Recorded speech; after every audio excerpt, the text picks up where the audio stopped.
Hi there, I'm Christine Dunbar from SpeechModification.com, and this is my Smart American Accent Training. Welcome to our Word of the Day series, where I take your requests for words that you would like help pronouncing in American English. Today's request was for the word withdrawal, and this is a challenging word, I would say, even for me and other native speakers to say.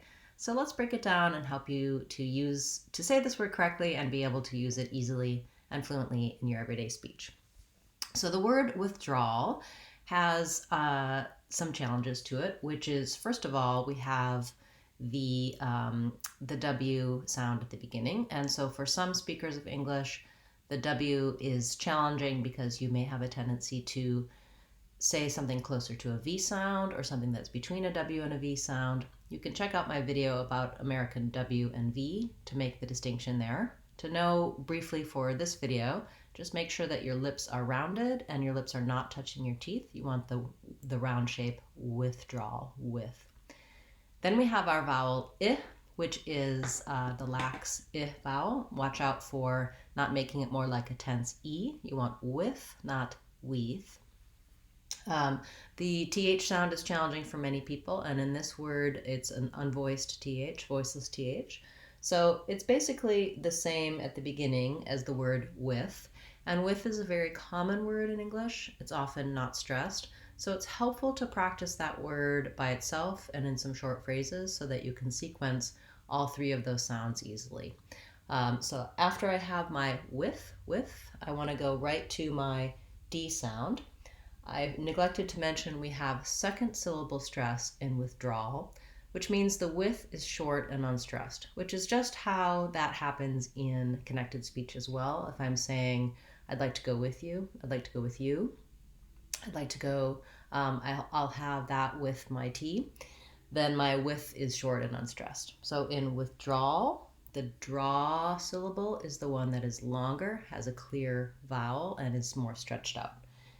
We have the ah, vowel ah in this word, which is actually spelled in a way that should help your brain know to make that ah rounded vowel. I will sometimes hear people exchange that with the ah unrounded vowel, withdraw. I suggest working towards getting that ah shape, but Americans do interchange those a little bit. And then the L in withdrawal is a dark final L. This is also one of the challenging sounds in English because it's different than the L we put at the start of words. I do have a video walking you through how to make that dark L, so check that out for more details. In this word, it sounds like the word all, which I'll write this way, but many of you may have challenges with the word all as well. And so thinking about that rounded shape, all, and having kind of a W to glide between the ah, and the L might help you. Also thinking about it as all, that there's a little bit of a schwa sound in there. So the back of my tongue stays down in that schwa position, and just the front lifts up to finish the L. All. And often people can make that dark L without completely closing and lifting the tongue, but when this vowel is before it, it might such sound like aw, and that's not good enough. We can't hear the L then. So finish your aw and lift just the tip of your tongue up behind your teeth. All, withdrawal, drawl. So a lot of different challenges in this word withdrawal. Once I can say the sounds by themselves and sequence them into the word easily and fluently, I want to start practicing with some short phrases so that I can use this word with the correct pronunciation when I'm talking. So let's try a few. I hope that I don't go into withdrawal if I stop having coffee. I made several withdrawals from my bank account. Withdrawal is a challenging thing to go through.